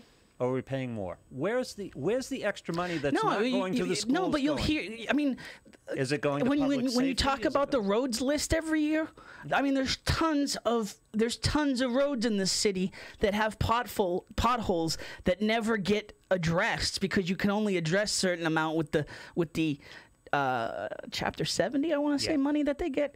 There's a chapter. Yeah. But if one element of that is being underfunded in the city of Methuen, that means at least one element is overfunded or higher than average. We need to examine that. I mean, listen. Because it becomes a matter of priorities. The money has to go to the things we need to do, and you need to prioritize the things you need to do. I do not want... listen, there are a lot of good people working for this city, and I said that as a precursor to discussing some of the just very questionable asks by the mayor. Again, in my opinion, just not the year. And the council backed this up last night, by the way. Just like, you can't make these asks when we're in a budget crisis. Right. And he knew, and there was a budget crisis before he turned in this budget. You can't do it. And you want to where's the fat? Where's the beef? We're seeing it already that there's some largesse comparatively to other cities. There's some high numbers in terms of city employees. Yeah. And you know what? Someone's going to lay it out. Folks were very, very skeptical. Okay. My column is called Over Medium. Okay. My company is called Over Medium Media. Okay. I'm very cynical, but there's just this little running yoke of optimism, naivety, romanticism, whatever you want to call it. Yeah. Okay. People were rightfully skeptical that this council was going to do the right thing. Okay? Now listen, we haven't gotten to the school budget yet. We haven't gotten to the police budget yet. I don't know how they can get to the police budget with this contract not being resolved. And I really, really hope that these negotiations that are said to be happening from the city side really escalate in the next 72 hours. Mm-hmm. Because it would really be great if the council could actually have real numbers to discuss when we're talking about the budget, okay? I will just say this, from what I saw last night, this council has guts. This council, the majority of the council, is going through this line by line and is prepared to make those cuts and prepared to get us back in a place. And people are not going to, the city employees are not going to like it. There may be some folks who quit because they don't like it. But you know what? It's shared sacrifice. And maybe this is where the numbers needed to be in the first place. If it's out of whack and school funding is out of whack, below average, below Commonwealth average, in a city like Methuen, can't happen. And I'm not even saying it goes all to the schools, Lou. Okay, yeah. I mean, let's fix some more roads. I mean, there's a lot of other issues. Well, see, that begs this is what I want to know now. If we break Methuen down into those 5 components, schools are funded below state average. Maintenance, roads and bridges, is that funded below state average? Or is it at average, or is it above average? City Hall, is it funded below average, above average, or at average? Public safety, below average, above average, or at average? Let's restore everything to average, because Methuen can't go on as a city with a school system. Look how much they've invested in those schools in the last few years. There's no reason for Methuen to be underfunded below the state average on the education side. There's no reason for it, except the money's going somewhere else, which should be a lower priority. You have a lot of people that are opening their eyes and paying attention to this process now. And I've already heard it from some folks. There's a lot of folks that are seeing what's going on and wondering whether they should be moving out. If this is really how it is, and I would. Well, what's the thing? You've moved around a couple times, right? More than a couple, yes. Okay. I'm from Maine. I'm a New Englander, but yes, I chase the dream in other parts. What's one of the first things you look at when you're buying a house? The schools. If you have kids, or if you have intention to have kids, you're a responsible adult, it's the schools. But I'll tell you what, if you don't have kids and you ever think of selling your house, you want the schools to be there too. You want the schools to be there too. Damn right. Damn right. That's going to keep your house value up. And folks... Plus, it's just wrong to fund a city like Methuen. It's wrong to fund their schools below average. And folks will say that's a bleeding liberal point of view in terms of the schools are right, the property values are right. It isn't. It is. Not a liberal it point of is view. fact. I don't like liberal It's point of fact. views, and that's not a liberal point of view. It is fact. Yeah. And we're already seeing it here. Listen, our rising property values, and I don't like to go to national politics, but it's not because of Trump, okay? It's because of folks wanting to be here. The fact that there is more demand than supply, and that's why the values keep going up. And if you're just trying to get in now and buy a new house, we're at Andover levels. The city funding is out of whack, and it's come to a crisis level, so the ship has to be turned around. Someone's got to take a hit, and the people who need to take a hit are the people who have been overfunded. It's really, this is so basic. I mean, you can call it punitive, I call it territorial, or you can call it common sense and a matter of priorities. What would you rather fund as a citizen of Methuen? Brian Gasper, I saw one comment. Yes, this is Kazanjian's last term, so he may just be like, whatever, I'm going to speak my mind, and that's his prerogative. Yeah. It's not just the council, folks. Okay, I want to give Mayor Jajuga the benefit of the doubt here that he's doing the right thing. And again, from what I saw in the second part of the deliberations last night, is that he understands it now.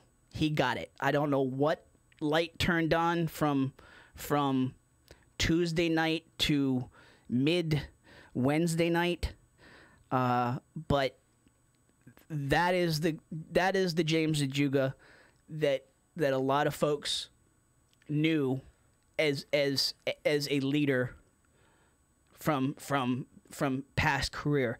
And however you want to paint him, okay, he does have a career in public service, and the majority of you don't. So Who in the city is going to bring up the 13% one-time school tax? nobody. When's that coming? And You laugh, but this is headed towards the taxpayer. It always has been, and it's going to be. It's going to land on the taxpayer. Sid, what? I promise you, if you call the number, okay, we got maybe 5 more minutes. You're calling me on my cell number, Sid. Call me on the radio number. I promise I'll put you on. Okay.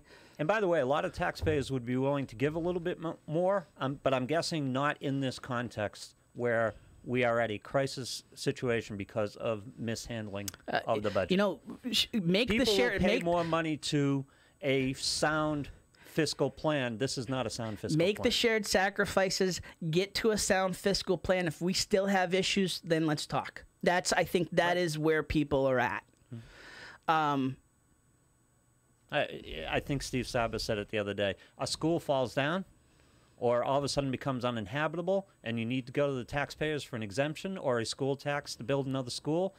Taxpayers will look at that. They won't like it. They'll do it. But just a cumulative misappropriation of funds, they don't want to pay for that, and I don't blame them. What did you think? I mean, what did you think? Was that pretty much what you expected to hear?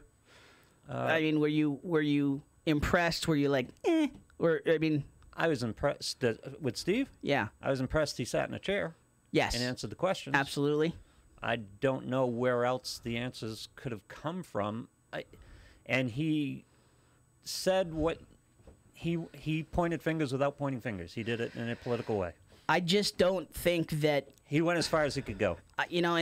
And Phil Leahy said it. Okay, it is very difficult to believe. I mean, listen, I may be, I may want to believe in the best of everyone, but I am not naive. Okay, it is very difficult to believe that somebody didn't know where this was going. Let me take that further. I find it hard to believe that everybody didn't know it was going. The police unions, the solicitor and auditor, the mayor, and the city council. I find it hard to believe that any one of them did not know what these numbers were. But let's just put this hat on, though, Lou. Okay, I'm the mayor. Okay, I'm on my way out. I've got legacies all over the place. I'm getting awards. I've got a stadium clubhouse named after me. Why would I do this to my legacy? Oh, don't make me get cynical. Please do. I mean, this is the we need to ask those questions. Tell me. Well, a couple people ended up with police jobs. First of all, the mayor, we've discussed this, the mayor was largely elected on public But you know what? That's support. not new. That's not new. People, there's political favors all over the place. Well, yeah. I don't like it, but it's not new. So why would you want to on your way out the door cripple the city? Because when you brought up the question of legacy, what does it matter? Oh, it matters. Come on. You think it matters? To an elected official that's put themselves out there. Town mayor, yeah. Of course. I mean, it's the reason that buildings all have names on them. I mean, yeah. It matters. And that's why I said I'm just being honest. I mean, we all have ego, and folks. And by the way, folks who run for office have ego. He's got plausible deniability. This is part of the problem. All of the parties here are plausible. Well, except for maybe the auditor and the city solicitor. Oh well, no, they came up with plausible deniability because they said we told people. That was their plausible. Yeah, but they haven't said who they told. I know, but every and the solicitor hasn't said here, they told people. It was the auditor. Okay. The union says, "Hey, we didn't know." The mayor says, "Hey, we didn't know." The council says, "Hey, we didn't know." The auditor and the solicitor, whose job it is to know, one of them says, "Well, we told people, but they didn't listen to us." So I want to know what happened. Okay, I've been really clear on that. Mm-hmm. Okay. All I'm saying. By the way, all those people, it's their job to know. Yes, it is. Well, I don't know about the police union, but no, it's still their job. I believe it's still their job to know. And I believe you've said it before, and I've said it. Yes, they need to negotiate what they can negotiate, but I do believe them when they say we live here too. I'm not. I can't believe that's really easy to say right now in the climate of Methuen. It is. I mean, it's what they have to say. It's really one of the only things they can say, by the way, right exactly. now. Yeah. When you've got eighth graders standing up at budget meetings. And did you watch any of it, Lou? No. Again, there's some people who would say, don't exploit the kids. What I would say to that is, those kids were amazing. I mean, if that's the future of our town, I'm excited because I remember when I was. It's funny. I had that impression in the stadium issue. Yes. That was my impression. What are you dragging the kids out here for? Yes, but absolutely. At a budget meeting with the school finances being what they are, no, you bring the kids out. They were out front. They were out front with picket signs. They were in the building, and it brings me, and Ryan Hamilton was the youngest, and it definitely hit a nerve with him that he was very impressed. Everybody was impressed, but I just remember I grew up. I was born in Maine. I grew up. My dad was a sales manager for Jordan's Meats. I don't if you remember Jordan's hot dog. It's Jordan's. Jordan's was the official hot dog of Fenway for a while. So they were based in Portland, Maine, but they also had They had an office in Laconia, New Hampshire. So I grew up partly in Laconia. And there was a huge issue with sidewalks not being plowed. Mm-hmm. And I think I was 8, and I wrote a letter to the city council basically saying, why? Yeah. Come on. I'll just paraphrase. We're short on time, but that's how you ended up here. No, maybe. No, it's. I mean, you ask why. You get involved. You get curiosity. You ask why, and you get involved, and yeah. Bill Healy on in our chat here is starting the thing, and we got a little bit with the trash pickup, where I was reading comments on Luke Weekly about, Why are we letting for-profit businesses not pay for trash pickup? Yes. Because that's what we do. We pick up the trash in the town. That's how we generate businesses, because you know what those businesses do? They employ residents. And by the way, if you charge them for the trash pickup, guess who's paying that? Not the company. Yeah. The end users and the employees. And are what paying was that. Bill saying? He was saying, how about taxing multi-residential buildings at a commercial rate? He's talking about people who live in their multifamilies. Yes. And rent out the other side. Which is a huge thing here. Don't do it. Why would you do that? Why do you have to do that? These people are doing what they need to do to be fiscally sound. They are not businesses. They're people living in homes. You wouldn't say that the landlord of a multifamily isn't a business? That he lives in? He's still profiting from it. Of course. What's wrong with profit? A lot of people would say the same thing in By the the way- Sweetheart Inn Well, let me ask- situation. let me ask Lou. you. I mean, a lot of people Well, would say there, that. There are several other influences. I mean, there. but like, just Let me ask you this. Who pays that tax, that additional tax? I'm tired, Lou. Answer it, please. The renters. Thank you. Yeah. Yeah. You're not taxing these people who are just trying to make a go of it, living in a home that they're renting two other or another unit out of two other units in. You're not taxing them. They're not going to absorb that. The renters are going to absorb that tax. They're taking the hit here. We always do. Yeah, well, it's time to stand up. And that's what the city is. Well, I don't know if that's what the city's standing up for the schools, and rightfully so. But the implication here at the end is it's going to land on the taxpayers' laps. And it shouldn't in this case, because we got here through a long series of problems. You want to keep involved, and you brought up the trash. You want to keep involved, okay? This trash situation is not resolved yet. That was tabled. Well, that's the contract. The is a contract different was deal. tabled. I was talking specifically about the principle of taxing businesses for picking up their trash. I'm just talking about the contract. Yeah. We had Harvey. Two of them made bids. From what we understand, Harvey's bid was substantially lower. And again, I've got to get official numbers on that, and I will. But from what I understand from folks who have seen bids, Harvey's numbers were significantly lower, and yet we're going with JRM. Not officially voted on by the council yet. It was tabled the last time at the request of the mayor. Harvey is the existing. Harvey is the contractor, isn't existing, it? yes. What did I say? No, I was asking. Yeah. I didn't know. Are there major problems? No. Okay. No. And again, I'm speaking as one citizen, but I've asked that to a lot of folks, and the collective answer is no. So in this climate, why in God's name, if there is not a problem, would you spend more money for the service? I don't want to be unfair to the mayor, okay? But that's a great question that a lot of people are asking. That's self-inflicted. And then it is that, and that's been my problem, is that a lot of these issues right now feel self-inflicted by an official that has been in this way longer than most, and has been successful and has been respected. And there's so many self-inflicted wounds right now. That's been my problem. It's why would you do that right now?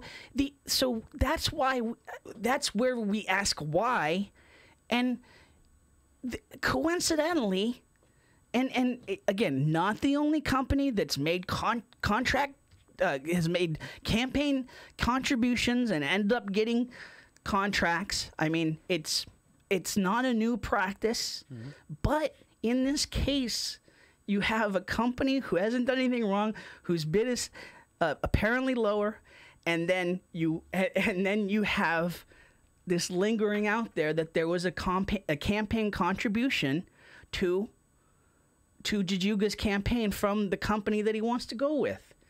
And you know what? He can still say, you know what?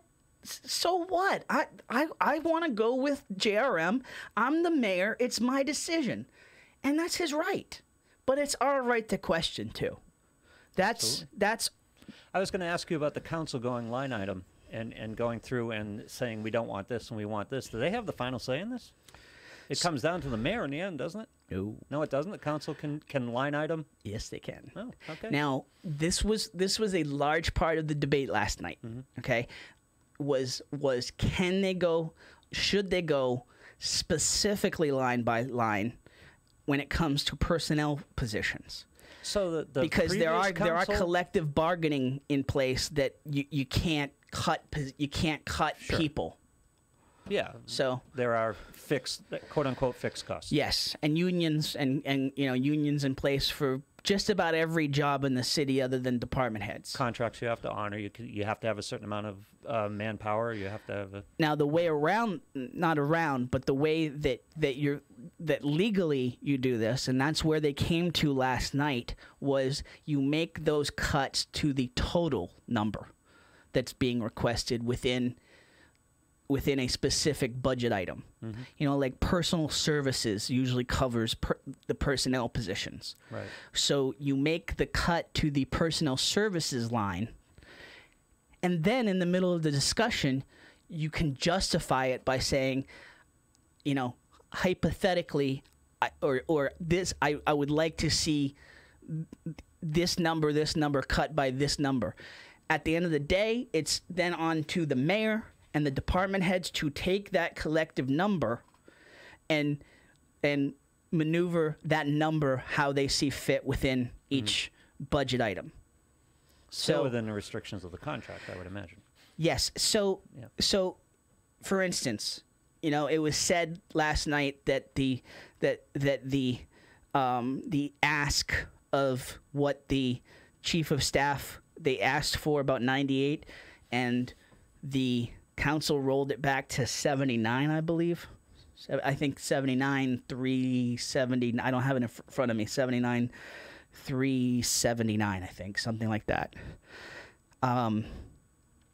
That's not the final say. Like that's not now the chief of staff salary. Right. But it's symbolic in terms of the final total. The mayor still has the chance to go back with the department heads and determine. I mean, the chief of staff could still get a salary raise. Right. It's just it's coming going from a lower to pool. affect the Yeah. total pool now. Yeah. So somebody is going to get less if somebody gets more. Yeah. So, and that's not fun. No.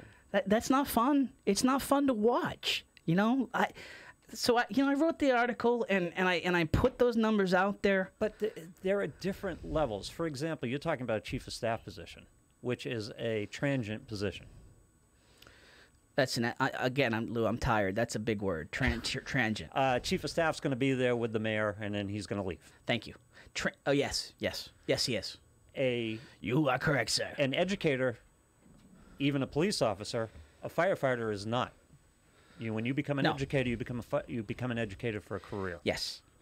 So it seems to me, again, you need to prioritize. If you've got X amount of dollars, do you fund the transient position to its full extent, or do you fund it? School teachers. It was very weird to see those conversations, and that was a weird part for me to see those conversations in the same conversation. To me, to me, the transient or Transient. Yeah. huh? Transient. Yeah. Is that transient or Yeah. Okay. It's New England pronunciation. Got it. Transient. So, to me, those numbers should be fixed. And again, I've said this. I'm going to say it again, and nobody wants to hear it right now. The mayor should be earning more money. If this is the person that we entrust as the CEO, and it currently is, the mayor position should be earning more money. Even in a budget year like this, I probably wouldn't in a budget year like this, but I think that that our mayor What should, does the mayor earn? 80. Oh, see, no. No, you can't have that. You're saying high or low? No, you can't pay the chief of staff 98 when the mayor's making 80. Right? You can't do it. I mean, that's what I'm saying. Like, it doesn't make sense. But of course, the solution is going to be they'll raise the mayor's salary. But that's a little bit more complex. And Instead of the if we're result, gonna, all I'm saying is if we're gonna stay with this form, and you want a So the mayor makes fully 80, committed. and a police captain is going to make $430,000. Yes.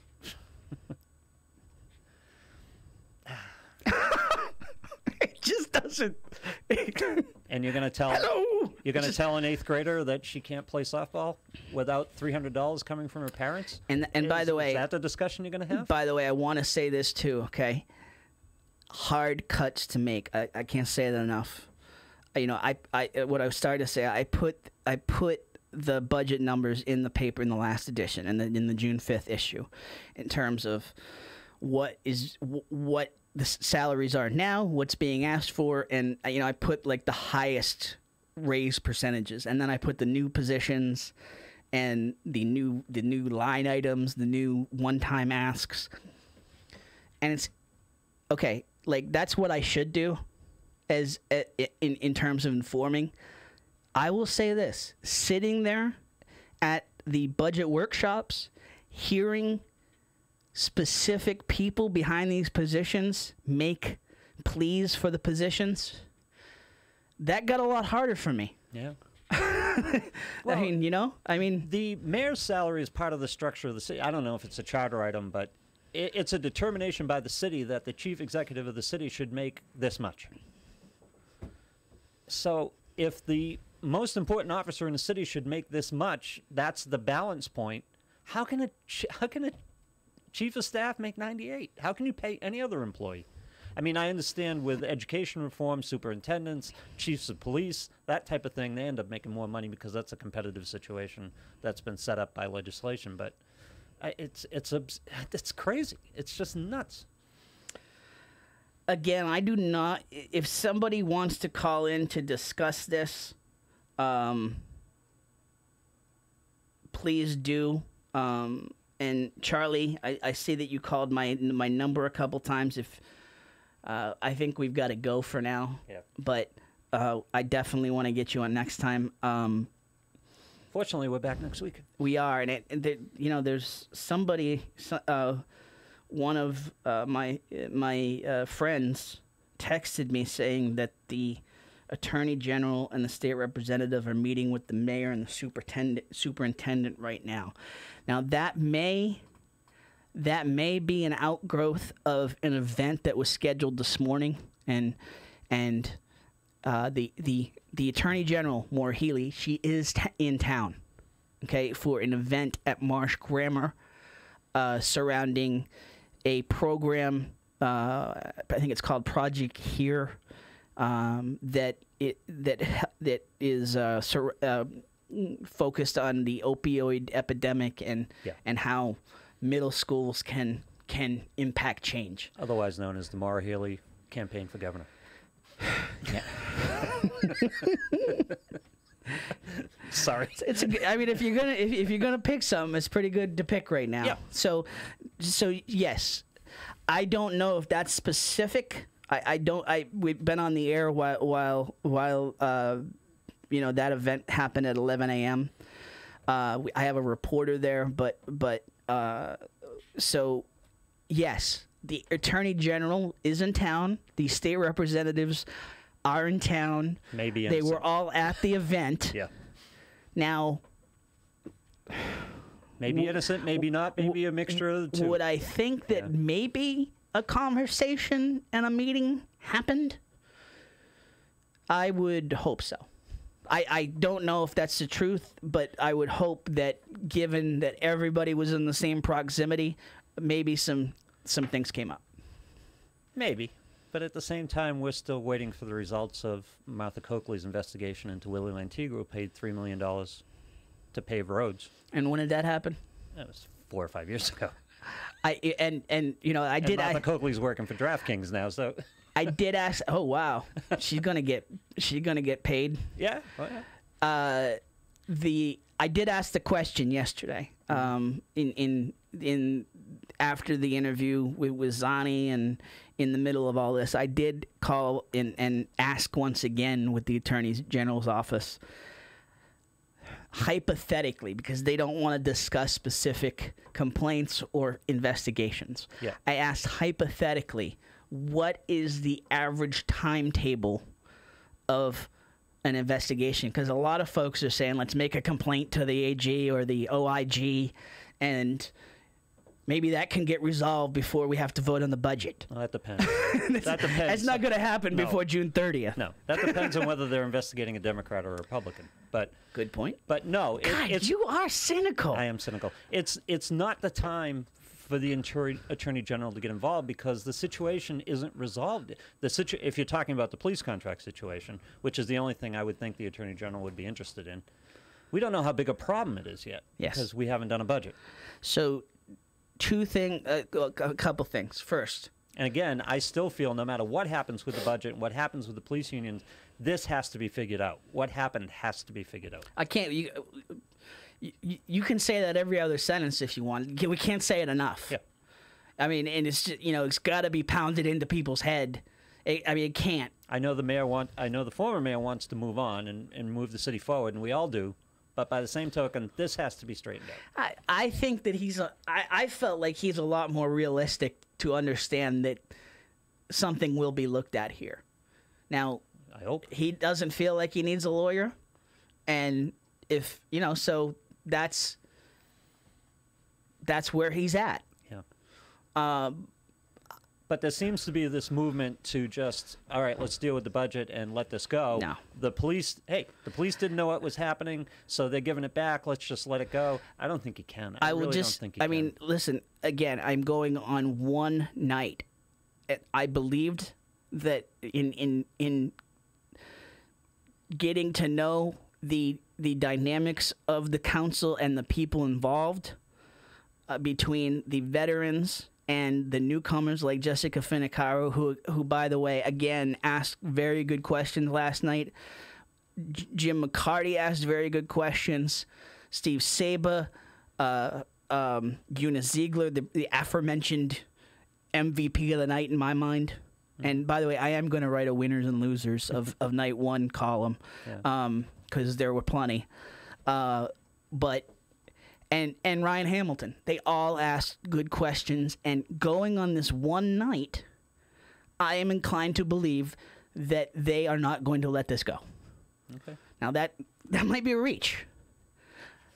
As my compadre on Ranger Nation Radio has said, we're watching.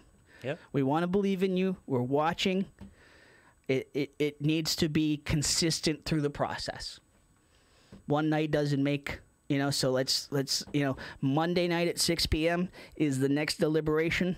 Plus the fervor of They have like 90 pages of the budget still to, 80. They have about 4/5 of the budget still to go through. How intensely they hang on to this issue is going to depend a lot on the resolution. Come again? The intensity with which they hang on to the contract issue and go back and want to do an autopsy on it is going to be determined by the outcome here. Of the budget and yeah. Well, I mean, again, because if you're hypothetically, okay, if you're a new counselor, yep, and as part of your current council makeup that you have to work with every week, there are members that may be impacted by an investigation. If everything gets worked out peachy keen here and the police are back in line, the schools get what they need, I don't know if I'm gonna and again, this is the Lou in me. Yeah. I don't know if I'm gonna push something that's going to impact my current coworkers. That's my point. Yeah. I am inclined to believe that collectively this council, because listen, there's folks that you want to point to that are on the council, that were on the council. And again, I might be naive. I just, they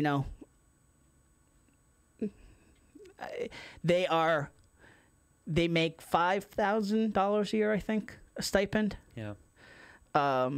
They work full-time jobs on top of this. And I'm not making excuses.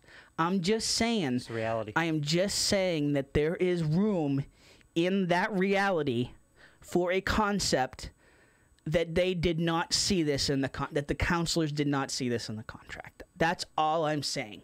I'm not making excuses. I am just saying that there is room in that reality that they honestly did not see this. Yeah, okay. You actually will stipulate that? I will stipulate that some did not. Or that may be a reality. As the story goes, yes, some did. Yes, and again, I'm not being an apologist. People have said this to me, like, why aren't you doing this? Why aren't you doing this? I have seen too many people inciting riots here that have not. Social media, I have seen it. There has to be reason on both sides. Okay, if you're a member of the council and this contract came to you, and the mayor says it's okay, and the solicitor and auditor says it's okay, a lot of these councilors aren't lawyers, certainly not union contract negotiators. It's not what anybody wants to hear. I get that. Yeah. I get that. But it is a reality. They're not full-time employees. Yes, we do elect them, but... And by the way, I don't even hold them particularly culpable for incompetence in that case, because they rely on the mayor who negotiates the contract and the solicitor and the auditor, who are the people who are employed to vet these contracts. Yes. That's their job, right? To make sure that the contracts that are going forward work for the city. Yes. So a council, they wouldn't have the ability to look at that contract and say, no, this doesn't. Well, I don't know. You've seen the contract, and you've mentioned on a couple occasions that the numbers are obvious. Yes.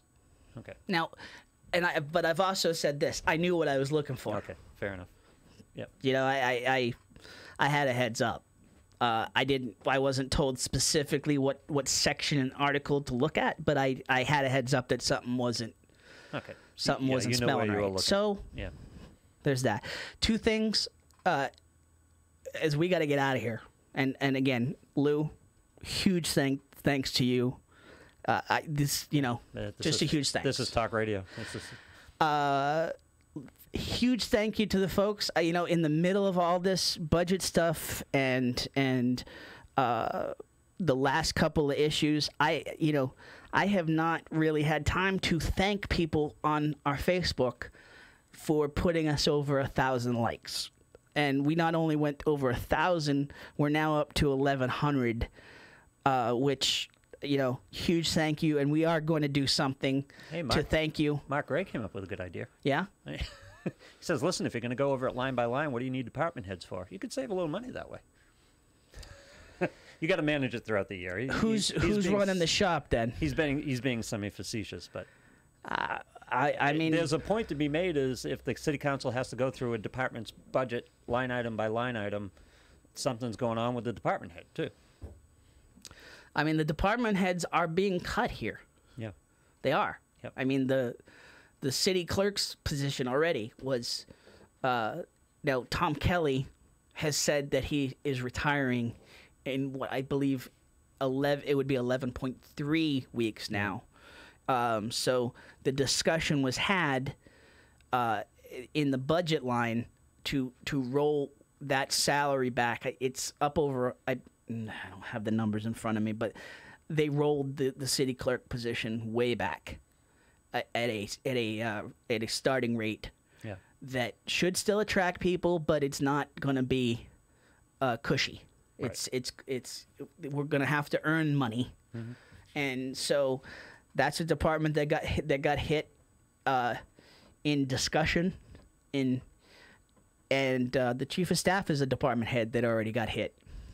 So, and by the way, there's a bit of a conflict there. When we talk about the school department, when we talk about department heads, their loyalties are to their department and their organization that they're running, and kind of rightfully so. I don't really begrudge that all that much. Yeah. The schools are looking out for the schools. That's their job. Yes, they're looking out for the schools. They're looking out for the kids, and that's their job. Yeah. They're looking out for the students. And then it comes back to the city council, and it comes back to the mayor, and it comes back to these people to determine what's reasonable that they're asking for.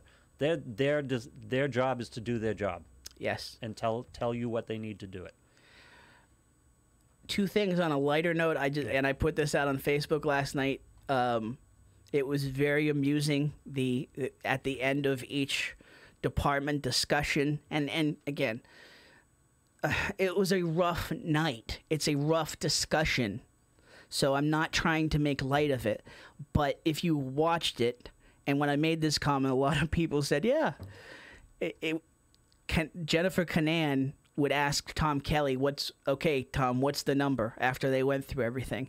And it almost felt like Jerry Lewis and Ed McMahon, because Tom said it with enthusiasm. Yeah. In terms of him knowing the numbers. Yeah. I would too. I would have to be very clear what the numbers are. And it sounded like Jerry Lewis and Ed McMahon on the Labor Day telethon. One other thing, I had a John 3:16 sign made up. It was a joke at the beginning. I was not going to put it up.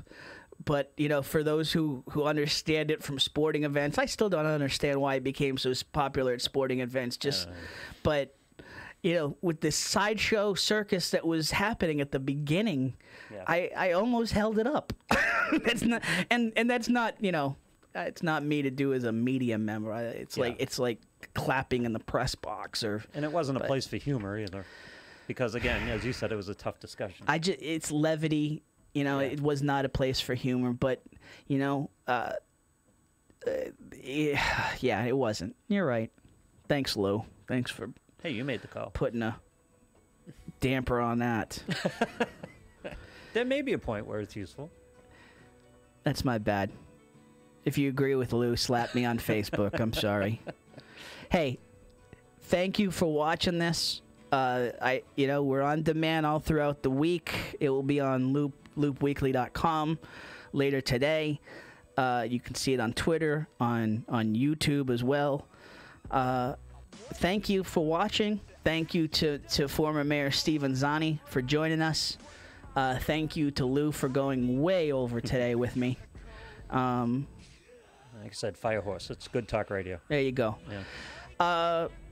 Tim Wood, signing off for now. I will see you at the budget hearings, hopefully Monday night and throughout next week. And we will be back with you next week, Thursday at 11 a.m. here on Looped In Live, presented by Methuen Family Health Center.